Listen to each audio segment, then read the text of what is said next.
Selamat pagi, saudara terkasih dalam Tuhan Yesus Kristus. Bagaimana kabar saudara-saudara semua? Pasti kita terus merasakan syukur pada Tuhan, kita merasakan sukacita di hadapan Tuhan, karena Tuhan begitu baik dalam kehidupan kita. Ya saudara-saudara, tidak terasa ya sekarang kita sudah masuk ke dalam bulan yang ke-6 di tahun 2020 ini. Kita pasti merasakan banyak hal yang sudah terjadi, dan mungkin pada saat ini kita masih merasakan ada beberapa kesulitan yang kita hadapi. Namun pada saat ini saudara-saudara, firman Tuhan yang akan kita bawakan, yang akan kita dengar pada hari ini akanlah menguatkan kehidupan kita. Biarlah kita bisa dengan sungguh-sungguh datang kepada Tuhan setelah kita menaikkan pujian, kita menaikkan doa-doa kita, dan pada saat ini kita mau mendengarkan firman Tuhan. Mari kita bersatu dalam doa. Bapa kami yang di surga, selamat pagi Bapa. Kami ucap syukur Tuhan kalau Engkau memberikan kami kesempatan untuk kami bisa belajar akan firman-Mu. Biarlah Engkau bisa pimpin kami Tuhan dalam khotbah hari ini, sehingga kami bisa mengerti kehidupan ini dengan baik, supaya kami bisa mengerti tujuan hidup kami, supaya kami bisa mengerti bagaimana kami sebagai murid-Mu bisa terus berlaku yang menyenangkan hati-Mu. Pimpin kami Tuhan dari awal hingga akhirnya. Dalam nama Tuhan Yesus kami berdoa. Amin. Ya, pada saat ini saudara-saudara, kita akan belajar dari firman Tuhan Markus pasal yang keempat ayat 1 sampai dengan yang ke-20. Kalau Bapak Ibu melihat judul perikopnya, kita pasti sudah merasa, kok saya pernah membahas firman ini ya Pak? Kayak kita pernah mendengar firman ini. Nah, memang tahun lalu di bulan September kita sudah membahas perikop yang sama, namun dari Injil yang berbeda. Kalau tahun lalu kita belajar dari kitab Lukas, dan pada saat ini kita mau belajar dari kitab Markus. Ketika saya membaca perikop hari ini, saya juga menanyakan hal yang sama kepada diri saya sendiri. Ini udah pernah saya bawain. Terus kira-kira apa yang saya bawakan untuk jemaat pada minggu pagi ini? Ketika saya berdoa kepada Tuhan, saya meminta petunjuk, saya meminta hikmat, apa yang harus saya bawakan kepada jemaat. Dan ternyata benar sekali saudara-saudara, Tuhan memberikan kepada saya satu pengetahuan yang baru. Tuhan membukakan mata saya akan satu bagian dari firman Tuhan ini yang sangat penting bagi kehidupan kita. Bagaimana kita sebagai murid Kristus, bagaimana kita sebagai pengikut Kristus, itu ada hal yang harus kita lakukan. Maka dari itu saudara-saudara, pada saat ini kita mau belajar bersama-sama dari perikop kita, perumpamaan tentang seorang penabur. Namun sebelum nanti kita masuk ke dalam poin pertama, kedua, dan ketiga dari khotbah ini, kita coba pikirkan satu pertanyaan. Pertanyaannya itu adalah, siapakah orang dalam dan siapakah orang luar? Coba ditanyakan ya, kepada diri kita sendiri dengan pengetahuan yang kita punya sekarang. Siapakah orang dalam dan siapakah orang luar? Coba itu dipikirkan sambil kita masuk ke dalam poin yang pertama, kedua, dan nanti terakhir yang ketiga. Ya, seperti yang kita tahu saudara-saudara, bahwa dari perikop minggu lalu yang kita bahas, itu kita belajar bahwa saudara-saudara Yesus, sanak saudara Yesus datang menghampiri Yesus. Karena di bagian sebelumnya diceritakan bahwa mulai ada kabar-kabar, rumor-rumor yang mengatakan bahwa Yesus itu sudah tidak normal lagi, sudah tidak waras lagi, sehingga sanak saudaranya mencoba untuk menjemput Yesus untuk mengamankan Yesus gitu ya. Tapi ternyata setelah ada kabar seperti itu, kita belajar di sini bahwa di ayat pertama dikatakan bahwa masih banyak orang yang mau datang kepada Tuhan. Dikatakan pada suatu kali Yesus mulai mengajar di tepi danau. Di situ dikatakan, maka datanglah orang banyak yang sangat besar jumlahnya mengerumuni dia. Jadi ketika kemarin-kemarin kita mengetahui sedikit bahwa ada kabar-kabar yang tidak benar tentang Yesus, ada kabar-kabar yang disebarkan tentang Yesus, tapi ternyata itu tidak menghalangi banyak orang untuk datang kepada Tuhan dan untuk belajar. Dan kita tahu bahwa Yesus datang ke dunia itu untuk mengabarkan berita baik, untuk menyampaikan kabar baik, dan itu disampaikan kepada semua orang. Dan harapannya orang-orang banyak ini juga bisa mendengar hal tersebut. Tapi pada bagian ini saudara-saudara, kita akan belajar bagaimana ternyata tidak semua orang bisa menerima kebenaran itu. Dan di sini kita akan belajar bersama-sama. Makanya tadi saya mendorong kita semua untuk memikirkan pertanyaan ini. Siapakah orang dalam dan siapakah orang luar itu? Dan makanya sekarang kita akan masuk ke dalam poin yang pertama dari khotbah saya. Yang pertama, kita mau belajar bahwa Tuhan itu memberikan persoalan dalam kehidupan kita. Persoalan apa maksudnya, Pak? Nah, di sini kita mau belajar bersama-sama. Di kitab Markus ini kita mau belajar bahwa Yesus itu memberikan pengajaran-pengajaran itu kadang-kadang memang Yesus memberikan secara langsung, memberitahu maksudnya secara langsung. Tapi tidak jarang juga bahwa ia memakai perumpamaan-perumpamaan untuk menyampaikan maksud pengajarannya. Dan di sini kita mau belajar bersama-sama bahwa di ayat dari bagian sini sampai ayat 8 kita mengetahui bahwa Yesus itu menyampaikan sebuah perumpamaan. Dan sampai ayat 8 dikatakan bahwa perumpamaan itu hanya sebuah penggambaran saja, belum dengan penjelasan. Dan kalau misalnya kita diberikan penjelasan seperti itu juga, kita pasti akan bertanya-tanya. Dan itu yang memang timbul di dalam hati para pendengar yang mendengarkan pengajaran dari Yesus pada saat itu. Di sini kita mau belajar ketika Yesus mau mengajarkan sesuatu, terkadang ia tidak langsung ingin menyampaikan apa isi hatinya. Ia memberikan pengantar-pengantar supaya para pendengar itu bisa memahami maksud yang ia ingin sampaikan dengan lebih dalam, dengan lebih baik. Itu makanya kenapa Yesus memakai perumpamaan, supaya ia bisa lebih dalam lagi memberitahu kepada para pendengarnya, kepada para muridnya, sehingga mereka bisa lebih paham dan lebih mengerti apa yang ada dalam hatinya. Dan begitu juga dalam kehidupan kita, saudara-saudara, ternyata ketika Tuhan ingin mengajarkan sesuatu kepada kita, ia tidak langsung serta-merta dengan berkata, Jalu, kamu tuh harusnya begini, Jalu kamu harusnya begitu, begini, dan macam-macam lainnya. Ada di mana Tuhan memang menyampaikannya seperti itu. Tapi terkadang Tuhan juga memakai masalah-masalah yang ada dalam kehidupan kita, pergumulan-pergumulan yang kita hadapi, cobaan-cobaan yang kita rasakan, itu Tuhan izinkan terjadi supaya apa? Apakah supaya hidup kita susah? Oh, tentu tidak. Tuhan menyampaikan, memperbolehkan untuk masalah-masalah itu terjadi, pergumulan itu terjadi, karena sebenarnya ia juga ingin menyampaikan sesuatu kepada kita. Tuhan ingin kita belajar sesuatu dari permasalahan kita hadapi, sehingga ketika kita bisa menyadari hal tersebut dan kita mau coba mencari jawaban yang ingin Tuhan berikan, ketika kita mau benar-benar mencari apa yang sebenarnya ingin Tuhan ajarkan kepada kita, nanti kita akan menemukan jawaban itu dan kita akan lebih dalam lagi mengenal Tuhan kita. Sehingga pada saat ini kita mau belajar bersama-sama, ketika kita diperhadapkan dengan satu masalah, bukan berarti kita harus membenci Tuhan kita, bukan berarti kita harus meragukan Tuhan kita. Enggak. Tapi ketika kita diperhadapkan dengan masalah, kita harus sadar bahwa masalah itu terjadi supaya kita bisa belajar tentang Tuhan kita, supaya kita bisa lebih mengenal Tuhan kita, supaya kita bisa lebih mengasihi Tuhan kita. Sehingga ketika kita ada masalah, ketahuilah bahwa itu terjadi untuk kebaikan kita. Itu poin yang pertama. Dan kemudian kalau di sini, apa hubungannya dengan orang dalam dan dengan orang luar itu, Pak? Kalau misalnya Yesus mengajar dengan perumpamaan, dan Tuhan juga ingin mengajarkan kepada kita dengan masalah-masalah yang kita hadapi, apa hubungannya dengan orang dalam dan orang luar? Nah, ini akan masuk ke dalam poin yang kedua. Di dalam poin yang kedua, saya memberikan poin yaitu kita menanti. Jadi kalau yang pertama, Tuhan memberikan persoalan yang harus kita ketahui jawabannya. Yang kedua, itu adalah kita menanti jawaban. Di poin yang kedua kita mau lihat dari ayat yang ke-10. Kita coba perhatikan. Ketika ia sendirian, pengikut-pengikutnya dan ke-12 murid itu menanyakan dia tentang perumpamaan itu. Nah, di sini kita mau lihat ketika ia sendirian.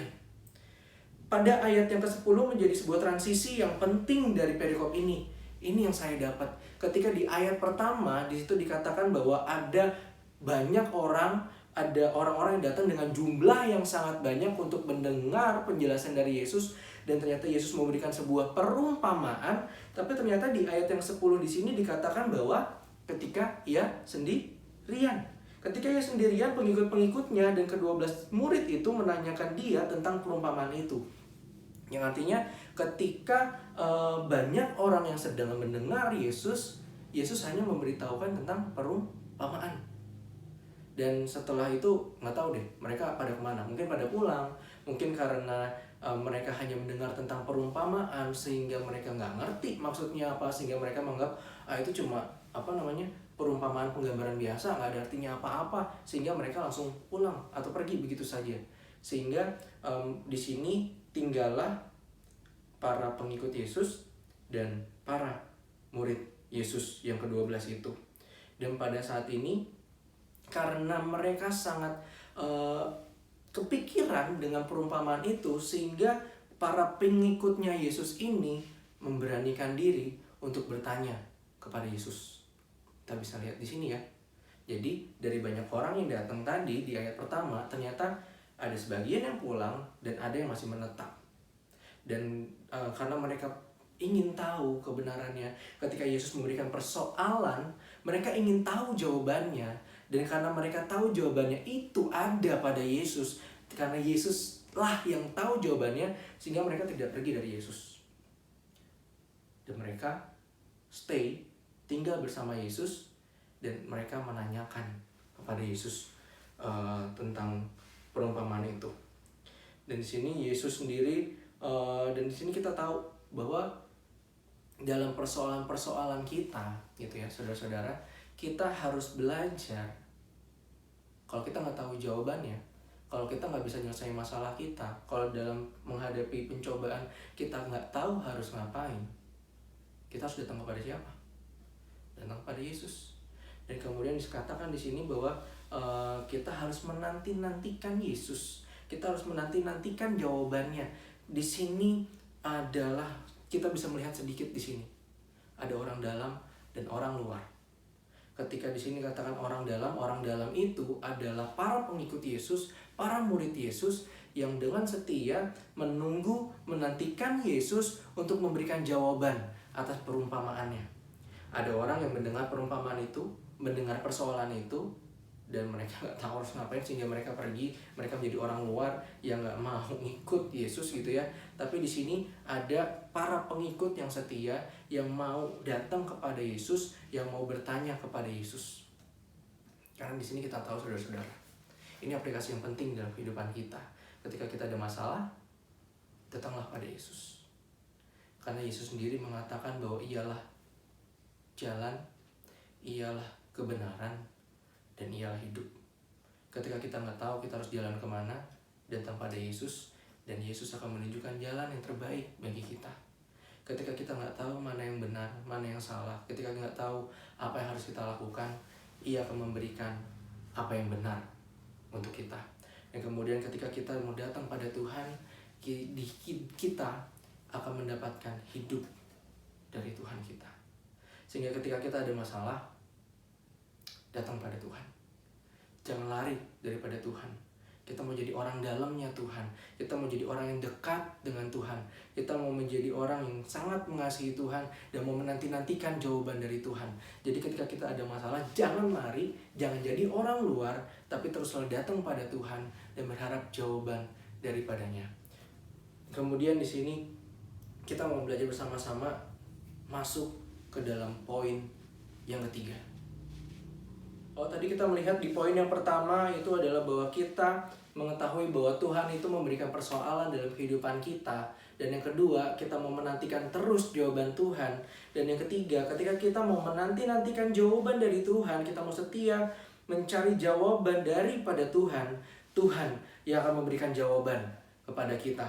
Kita akan memperhatikan di ayat yang 11 dikatakan, jawabnya kepadamu telah diberikan rahasia kerajaan Allah, tetapi kepada orang-orang luar segala sesuatu disampaikan dalam perumpamaan. Jadi ketika Tuhan menyampaikan perumpamaan tadi dari ayat 2 sampai ayat yang ke-8, di situ sebenarnya Tuhan sedang menyelipkan, ingin memberitahu bahwa Di situ ada kebenaran tentang kerajaan Allah yang membawa kehidupan bagi mereka.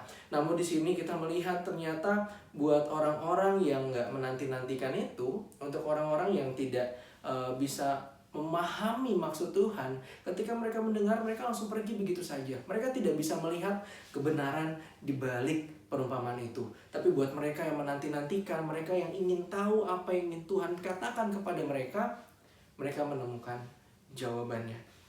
Dan di sini makanya kita bisa melihat orang dalam dan orang luar. Dalam konsep kita sehari-hari, kita tahu orang dalam itu maksudnya adalah orang yang dekat dengan kita, orang yang kita percaya, orang yang selalu ada dengan kita, orang yang selalu bersama-sama dengan kita. Ketika dibandingkan dengan orang luar itu orang yang tidak terlalu dekat dengan kita, orang yang tidak pernah menghabiskan waktu banyak dengan kita, orang yang tidak peduli kepada kita, itu orang luar. Sehingga di sini katakan di ayat 11 dan di ayat 12, di sini katakan orang luar itu adalah orang yang nggak peduli dengan apa yang dikatakan oleh Yesus. Dan di sini bagaimana dengan kita, saudara-saudara? Kita mau belajar di sini ketika Tuhan menyampaikan sesuatu kepada kita, orang luar itu nggak bisa ngerti karena pikirannya, hatinya itu tidak mencari Tuhan, tidak mau menyerahkan hidupnya buat Tuhan. Dan di sini katakan itu bagian yang pertama, bahwa ada jawaban bagi yang menanti. Ketika kita dalam permasalahan kita dan kita mau menanti terus jawaban dari Tuhan, kita berharap terus, kita mau hidup benar terus di hadapan Tuhan, Tuhan nanti pasti akan sampaikan maksudnya kepada kita. Sehingga ketika kita ada masalah, jangan menyerah untuk hidup di dalam Tuhan, hiduplah terus baginya. Dan kemudian ketika kita mau setia menanti, Tuhan punya jawaban dan Tuhan sendiri yang akan memberikan jawaban itu. Dikatakan dari ayat 13 sampai 19, Yesus akhirnya memberikan penjelasan secara pribadi ya. Yesus dengan mulutnya sendiri memberikan penjelasan akan hal tersebut. Sehingga di sini kita bisa melihat ketika kita ada masalah dalam kehidupan kita, Tuhan sendiri juga yang akan menyampaikan itu. Gimana caranya Yesus menyampaikan? Pak, kalau misalnya pada saat seperti ini, kita punya Roh Kudus. Dan ketika kita ada masalah dan kita mau terus mencari Tuhan, kita mau terus hidup buat Tuhan, Roh Kudus yang akan menyampaikan kepada kita maksud Tuhan. Roh Kudus akan menggunakan Alkitab. Roh Kudus akan menjawab kita melalui doa. Kemudian Roh Kudus juga akan dapat berbicara melalui gerejanya, dan ia juga dapat berbicara melalui kondisi kita sehari-hari. Namun kuncinya adalah kita harus mencari Tuhan, menanti-nantikan Tuhan, terus mau datang pada Tuhan. Dan Roh Kudus akan pakai keempat cara ini untuk meneguhkan sebuah jawaban bagi permasalahan kita. Itu yang harus kita ketahui. Ketika kita mau mencari Tuhan dalam permasalahan kita percaya Tuhan itu punya jawaban. Tuhan sendiri yang akan sampaikan jawaban itu untuk kita dengan Roh Kudus. Dan kemudian bagian terakhir, ketika Tuhan sudah menyampaikan maksudnya dalam kehidupan kita, ketika dalam permasalahan kita Tuhan menyampaikan apa yang menjadi kehendaknya bagi hidup kita, poin terakhir yang harus kita pelajari dan harus kita lakukan, kita mau menyambut firman Tuhan, kita mau menyambut jawaban Tuhan. Ketika kita mau menantikan Tuhan dan mendengar jawabannya, kita harus menyambut jawaban Tuhan. Seperti kita melihat di akhir dari perikop ini di ayat 20 dikatakan, dan akhirnya yang ditaburkan di tanah yang baik ialah orang yang mendengar dan menyambut firman itu, lalu berbuah. Ada yang 30 kali lipat, ada yang 60 kali lipat, ada yang 100 kali lipat. Ketika kita sudah mendapatkan jawaban dari Tuhan, kita harus menyiapkan hati kita. Kita mau menyesuaikan diri dengan firman Tuhan. Kita mau menyesuaikan diri dengan apa yang Tuhan katakan, sehingga kita bisa hidup sesuai dengan firman Tuhan, dan kita bisa menyelesaikan masalah kita dengan caranya Tuhan. Ketika kita diperhadapkan dengan masalah dan kita mau mencari jawaban yang daripada Tuhan, dan ketika kita sudah menemukan jawaban itu, kita mau menyesuaikan diri dengan firman Tuhan, dikatakan di sini orang itu akan berbuah. Bisa 30 kali lipat, 60 kali lipat, atau 100 kali lipat. Saya nggak bisa berhenti bayangin ketika kita sebagai sebuah gereja, setiap anggotanya itu diperhadapkan dengan masalahnya masing-masing, dan setiap anggota mau menyelesaikan masalahnya dengan mencari Tuhan, menantikan jawaban dari Tuhan, dan mau berlaku sesuai dengan jawaban yang dari Tuhan. Berapa banyak buah yang akan dihasilkan oleh gereja ini? Coba bayangkan, bagaimana kita bisa berbuah, bagaimana kita bisa menjadi berkat buat banyak orang ketika kita mau melakukan firman Tuhan. Jadi ketika pada saat ini saudara-saudara, kita berkaca dengan kehidupan kita diperhadapkan dengan masalah-masalah yang ada. Coba kita tilik seminggu ini, bagaimana kita menanggapi masalah itu? Apakah sesuai dengan firman Tuhan? Atau masih dengan sifat kekanak-kanakan kita? Mau menyenangkan diri sendiri? Mau bertindak sesuka hati gue? Atau gimana? Di sini dikatakan kita akan berbuah, kita akan menjadi berkat ketika kita mau mencari jawaban dari Tuhan, dan ketika kita mau menyambut jawaban dari Tuhan itu.